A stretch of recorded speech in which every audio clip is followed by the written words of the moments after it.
everybody, Crafting Journey here, that Journey Chick over on Instagram.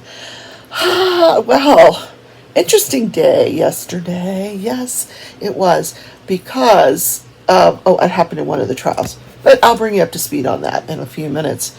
Also, this morning, I got up to, usually I've been getting up and doing the show, making coffee, and this morning I got up and took my shower, because I have to go to physical therapy today. I have to get out of the house. Yay, go to physical therapy. And I was worn out from taking that shower. It's crazy. Anyway, what have I been up to? Cross stitching yesterday. So I'm going to do a floss tube, probably, because there's no trials to cover tomorrow. So I'm going to do a floss tube. Here's what I was working on. Look how beautiful that is. Oh my God. So pretty. This is the Long Dog Sampler. I'll show you which one I'm doing. Long Dog Sampler. It's called Opening Gambit. So I've done this like teeny tiny piece right here. I've got all this to go. This is going to be on the 10-year project thing. So I'll do a floss tube and drop in some other projects that I've been working on as well. But before we get to the crime, because there's lots of it, I've got a couple of unboxings. So Diamond Art Club did this thing. You got to watch Diamond Art Club these days. They send out these random emails, and if you're not paying attention, you'll miss it. So last week, they sent out an email to Diamond members, and they said, this is something they were introducing, a product that they were going to introduce on their site, and they wanted the Diamond members to get a free one, and they had a choice of two, and I chose one of them, and it's a candle. So let's take a look. It retails for $35.99, I believe, something in that range on the website. But here's what my theory about this. I think, people are always looking for items to buy, additional items, so they can get free shipping. So I think it smells wonderful. I think that they're trying to add items in so people can get free shipping. So one of the items that they're adding is this $36 candle, but it was free to Diamond members. So as you may have guessed, I am a Diamond member. All right, so this is the candle that I got. It's called Me Time. You had a choice between this one and the other one called Happiness. And it is branded. Look at that. Diamond Art Club. Ooh, they are getting fancy schmancy. Yeah. So, I wouldn't say, hey, run over and buy it. They only have 2 scents.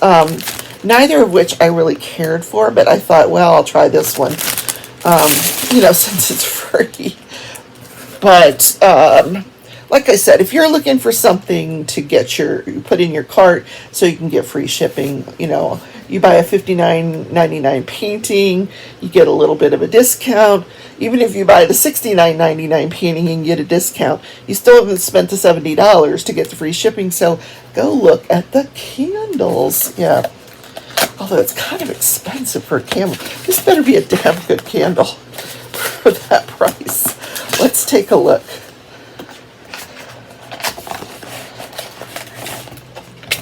Okay, it's a candle. But I like that it is branded. It does say Diamond Art Club there. Me Time scented candles. Now, is this worth $36? I don't know. You decide.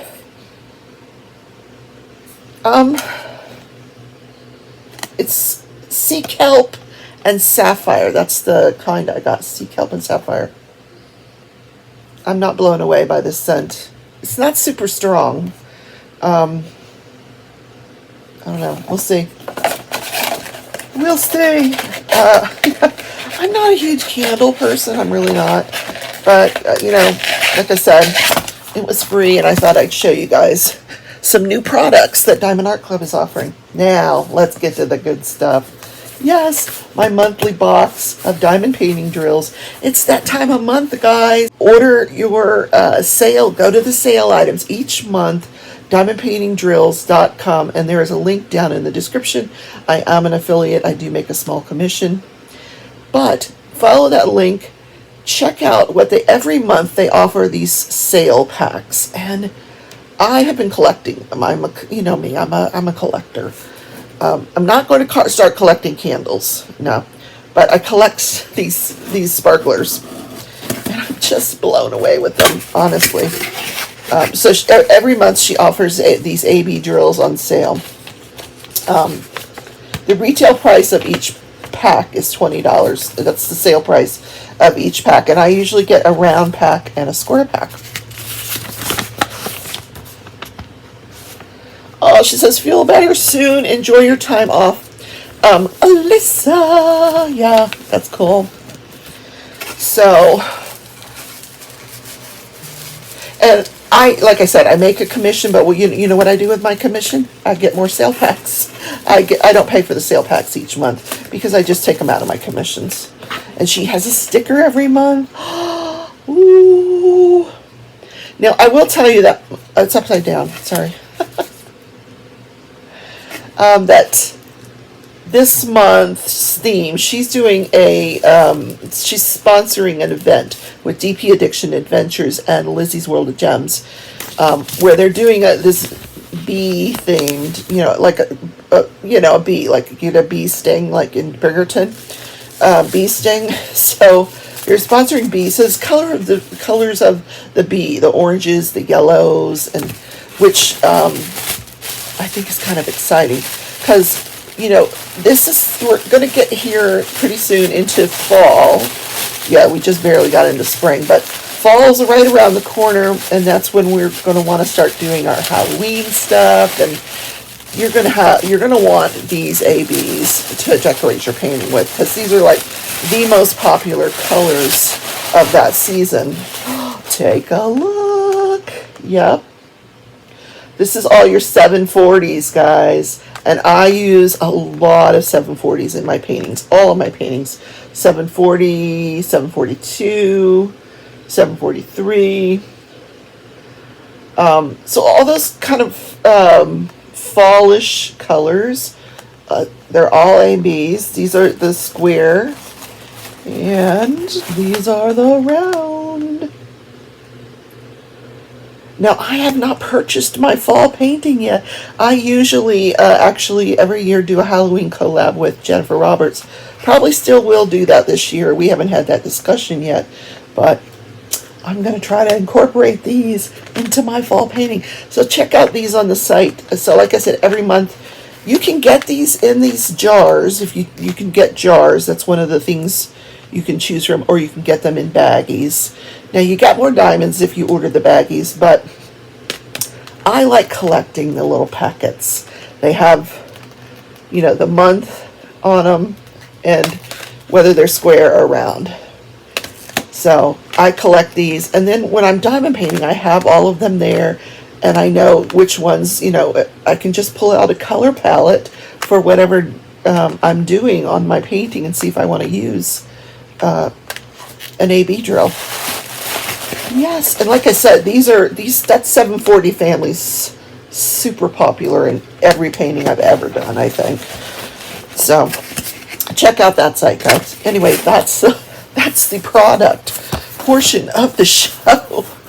So I just want to bend my knee and anyway. Well, I'm curious where the physical therapist thinks I'm at, because I'm using a cane. But so last night I used the cane and I went in the kitchen and I tooled around in the kitchen, made tuna casserole, and I was exhausted. No, and my back was killing me. My back and my hip. I think because maybe the way I'm walking or standing, I'm compensating for the leg. It's just wearing me out, folks. I want to get back to normal. I want to get in my craft room. I want to diamond paint. Not that I don't enjoy all these other crafts, but yeah, I would like to get back to diamond painting. So, crafting and crime. Okay, first let's talk about the William Husel fentanyl murder cases. Yes, well, the jury deliberated all day yesterday. So Monday, Tuesday, Wednesday, Thursday, 4 days of deliberation. They have not reached a verdict. They sent out a question. They were looking for more exhibit attachments that were not sent back. They weren't really not even entered into evidence. So they had to fashion a reply that, whatever evidence was entered into the case, you have it. So if you don't see anything there, then you're not entitled to it. Basically, one of those kind of things. Because they asked this kind of question 2 or 3 times now. Like, where's this? Where's that?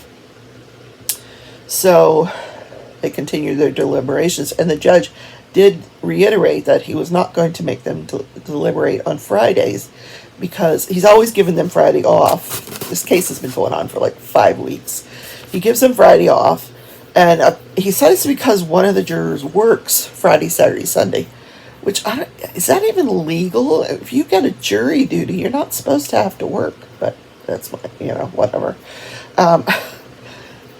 So he honors that, and so they will be back on Monday to resume their deliberations. So what I have done, on my community page, I have a poll. You can go over there and you can vote what you think is going to happen. Do you think it's going to come back guilty? Did he administer these elephant-sized dosages to these people at the end of their life as murder, or do you think it was comfort care, or do you think this is going to be a hung jury? Yeah, I'm voting there. Just from my take on listening to the live chat on Law and Crime, or watching it, God, it's pretty split out there. The majority is going towards not guilty, and my poll shows the same thing on the community page. Majority of people are going with, well, actually, my poll shows the opposite, that most of the people are going with guilty as opposed to comfort care. But I think the people in the Law and Crime chat are very invested in this. A lot of them might be from Ohio. I think people in Ohio got really heated up about this, and they really like this doctor. So anytime anybody comes into the Law and Crime chat with an opposite opinion, with a guilty opinion, they kind of tear them down and chase them out of chat. But, Melissa B. Croft with me, she was in chat the other day, and they kind of ran her out because she had the opposite opinion. She has the opinion that I share, that this was,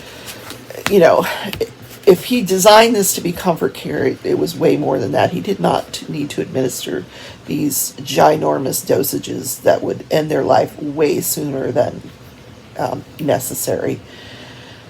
In any case, so that's where we're at with that. So on Monday, I will again put up the Verdict Watch StreamYard link. I'll move the time as the jury continues deliberating, so that and I do that so I can, when they come back with a verdict, I can just jump in and go live. It's easier for me to have that moving Verdict Watch thumbnail up there. So don't forget to go over and vote on the community page. I need coffee. Coffee in my new cup. Isn't that adorable? Look at the doggies. Look at the doggies in the window.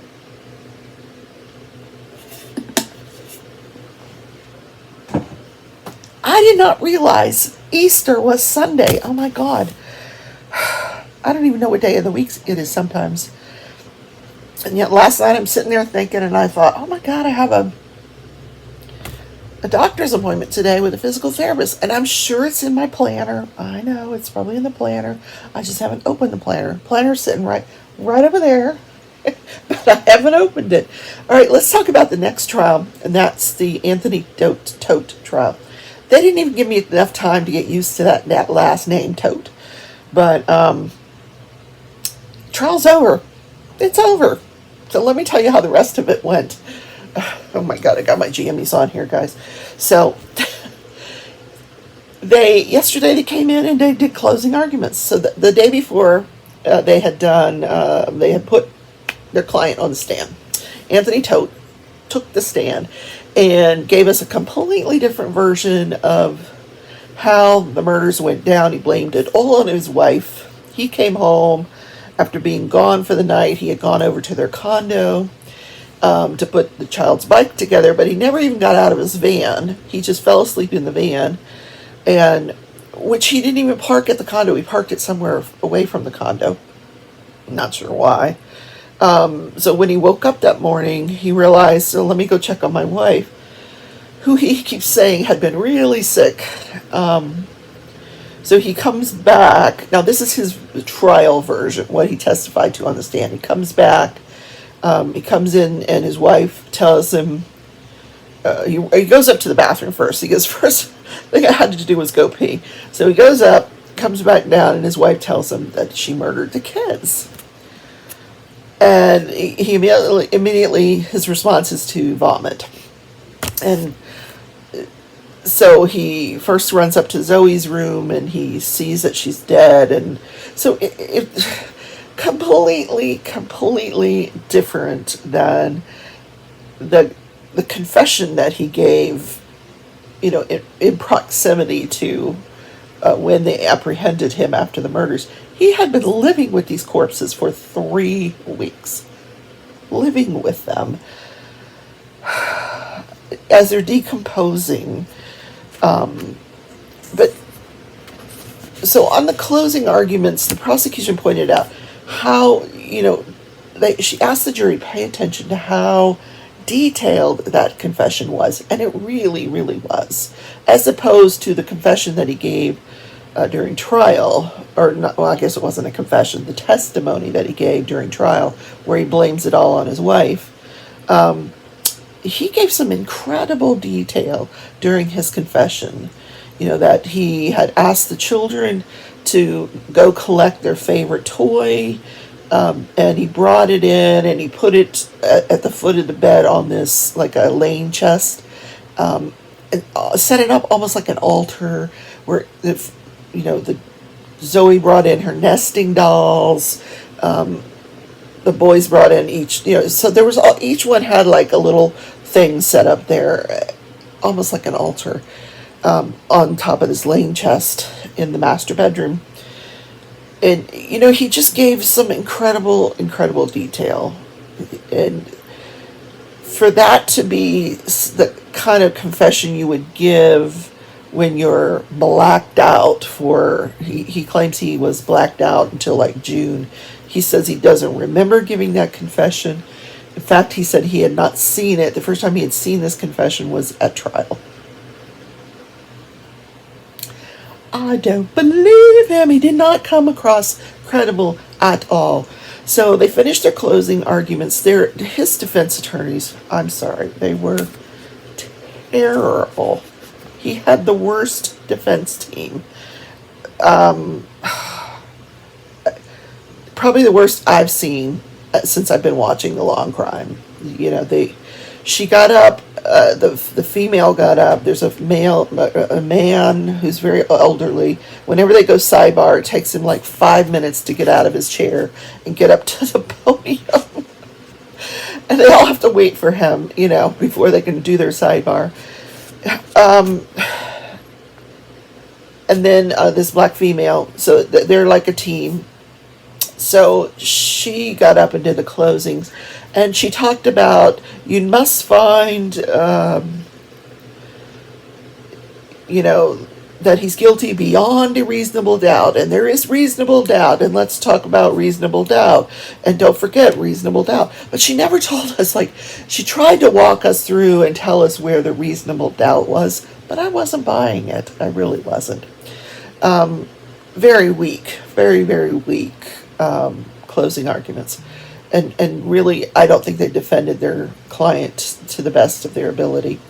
In any case, so I'm sitting around here, I did not put a verdict watch up for it because a lot of you haven't even watched those shows. Because you guys, sometimes you'll catch up on the shows on the weekends. You might not watch this show until Saturday or Sunday. So I didn't put up a verdict watch because most of you weren't even familiar with this case yet. So about 5:30, I'm sitting here and cross-stitching, and I'm looking, the jury's out deliberating. They had been out for maybe 3 hours or so, 3.5 hours, and the light comes on. And the judge comes out and he says that they're unable to reach a unanimous verdict. What? I was blown away. Like, how do you not be unanimous that he killed his wife, his children, and his dog Breezy? Oh my God. And here's why I think he did it. I think he didn't want his wife to know about the Medicaid fraud that he was being investigated for. He was under this huge FBI investigation for Medicaid fraud for his physical therapy business. I don't think he wanted his wife to know that. But I'm not sure that the jury knew that. I don't know that that ever came in, the fact that he was under investigation by the FBI. Anyway, so I told my sister, I'm like, oh my God, this is going to be a hung jury. She's like, what? Yeah, I mean, of all cases for this to be a hung jury. So the judge gives what they call an Allen charge. In Florida, it's called an Allen charge. And it's where he tells them to go back, sit down, and go through allow each person to talk and share their opinion. And after everybody's done, see if you can reach a unanimous, see where you're hung up, see if you can reach a unanimous decision. If you still can't reach a unanimous decision after you've done all that, let me know. We'll come back out, and I will declare a mistrial. So, like I said last night, I was making dinner. So Jean and I sat down, we had dinner, we were watching the news. I come back into my bedroom. There's a verdict. I'm like, oh God, it was a hung jury. Nope. It was not a hung jury. So apparently what happened is one of the jurors must have been holding out on one of the counts. Or they must have been hung up on one count of the, I don't know. Because we had 5 counts. First degree murder of Zoe, first degree murder of Patrick, and first degree murder of Tyler, and first degree murder of his wife. And then animal cruelty. That's the worst charge that they could get for killing a dog. Animal cruelty. So those are the 5 charges that he had against him. So the jury comes back and guilty. First degree murder on all 4 charges. First degree murder of his wife and his 3 children. Guilty. And guilty of animal cruelty. And the whole time he's just like shaking his head. So the judge says, because in Florida you can sentence somebody right away, unless it's the death penalty. Then there's some other red tape that goes along with it. But in just one of these run-of-the-mill cases where I don't know why they didn't seek the death penalty. I really don't.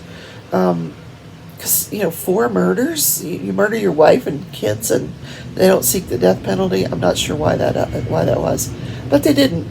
So so the judge says, I will be back in 10 minutes and we'll do the sentencing. Like, okay. So 10 minutes later, he comes back, and one of the family members, I think the wife's aunt, she got up and she talked about how Megan couldn't hurt a fly. She was very docile. All the things that everybody always says, she would come in and she'd light up a room, and she was a beautiful person, and the kids, she talked about the kids, like, these kids were so musically inclined. They would give concerts at nursing homes. They were very, very gifted in the piano, violin, and some other instruments. So I thought that was really interesting. I had not known that. So she talks, and then that's the prosecution side. So then the judge turns to the defense and says, do you have any information you want to present before I sentence him? And the old guy stands up and he's like, yeah, my client wants to say something. And you can see, like, against his better advice, I'm sure, because generally when you've got, at this stage, you've got appeals. You can, you start the appeals. You got 30 days to file your appeal, and you get that ball rolling. Well, So you don't say anything that's against your interest here. But nope, he wanted to say something. So he gets up and he starts talking about, I didn't do this. I didn't kill my family. And he goes on and on about how he got up that morning and he went over there and he said, and so the old guy stands up at one time and tells him, listen, you're not helping here. The judge has no power to overturn the jury's verdict at this stage. You know, at this point in time, you just need to keep, and he's like, no, I gotta tell the judge. I gotta tell everybody what happened. And so he goes on and on and on about basically what he had said on the stand. And so the old guy stands up again and says, you really need to stop talking. You're not helping your case. And he shoos the old man away again. So the old man just sits down. He's like, whatever, his job's done. I'm sure he's not an appellate attorney. He told the guy not to talk. He tried to interrupt him twice, and the guy wasn't having it. He kept on talking. Finally, he stopped talking, and he sat down, and he was sentenced to 25 years without the possibility of parole on all 4 counts. So, to run consecutively. Yeah. So, 100 years. He's never going to see the light of day anyway. Unless he comes out to ride in the van to go to his appeal. And for the animal cruelty charge, he got the maximum sentence of 1 year. That's it. If you kill a dog or an animal, and it's considered animal cruelty in Florida, maximum sentence 1 year. Yeah. So he was pretty upset. He was crying. Handcuffed. I almost felt sorry for him. What if his story is true, that, his wife killed all the kids and then herself, and whatever. It's over. So, his defense attorneys just didn't put on a case. They just didn't, other than his testimony. So, that's how that trial ended. Yep, guilty on all counts. So, I didn't do a verdict. I didn't go live with the verdict on that one. And for the reasons that I stated, a lot of you hadn't even gotten familiar with that case yet through my shows. So we'll see what's in store next week, trial-wise. I have no idea what's going to be going on. Usually on Law and Crime, you don't know until that morning, like, what case is going to be heard. So that's the show for today, guys. I hope you enjoyed it. I'm going to enjoy my candle and my sparklers. Yes, don't forget, Diamond Painting Drills down in the description. Check out their site. Check out their monthly sales. And have a great weekend, everybody. I will be going live on Sunday at 11, my usual time. And we'll chit-chat for a little while. Bye, everybody.